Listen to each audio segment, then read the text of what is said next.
Quer aprender a tocar guitarra muito bem, igual seus guitarristas preferidos? Esse cara é um dos melhores guitarristas do Brasil e tem um método pronto que com certeza pode te ajudar a se expressar na guitarra como você nunca imaginou. E se você não gostar, tem até 7 dias para pedir seu dinheiro de volta. Confere o primeiro link da descrição e comece ainda hoje.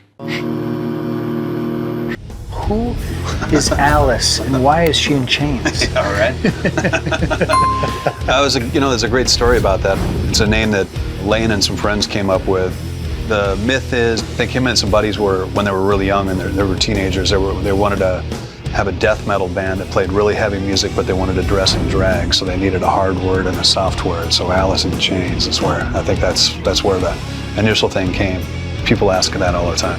Who is Alice and why is she in chains? Ann B. Davis, Brady Bunch. Yeah. Really? No.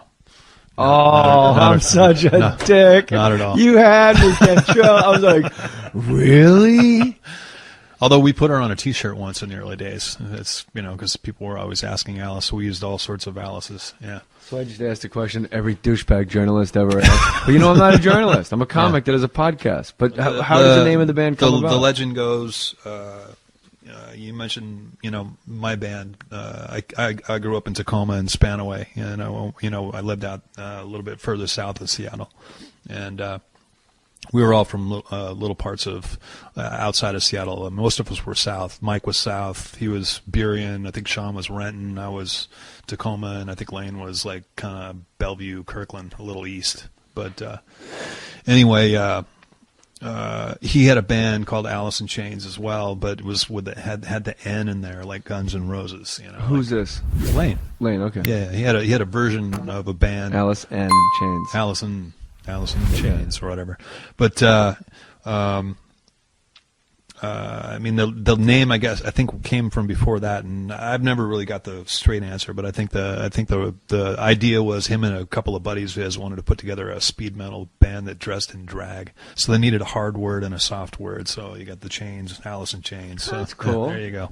Yeah. The dichotomy of the words. Were there ever any runner-up band names that like guys like you or Mike brought to the table? Like, you know what? Maybe we should be called. Well, we were using my band name just because we needed something to put on the flyer. So there's a couple shows of us being called Diamond Lie. There's a couple shows of us being called.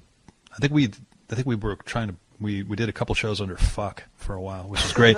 We had condoms and we cut out little stickers and put them on the condoms. Fuck the band condoms, and so fuck the band. And we ended up using Lane's band. We were like, well, let's just use that. That's a cool name. We'll just put in there, Alice in Chains. That sounds right. And he's like, I don't know. I'm like, it sounds good. You're fighting over a vowel. It's better than what we got. We couldn't have an N there because Guns N' Roses had it. So right. You know what I mean? But I mean, just the fact that there was pushback with in. It's got to be instead Alice of the letter N. It's got to N. be Alice in Chains. There's literally an argument over a letter. Yeah. It was a discussion. It was a discussion. Not an argument. No, it was a discussion. All right. Yeah. It was very brief.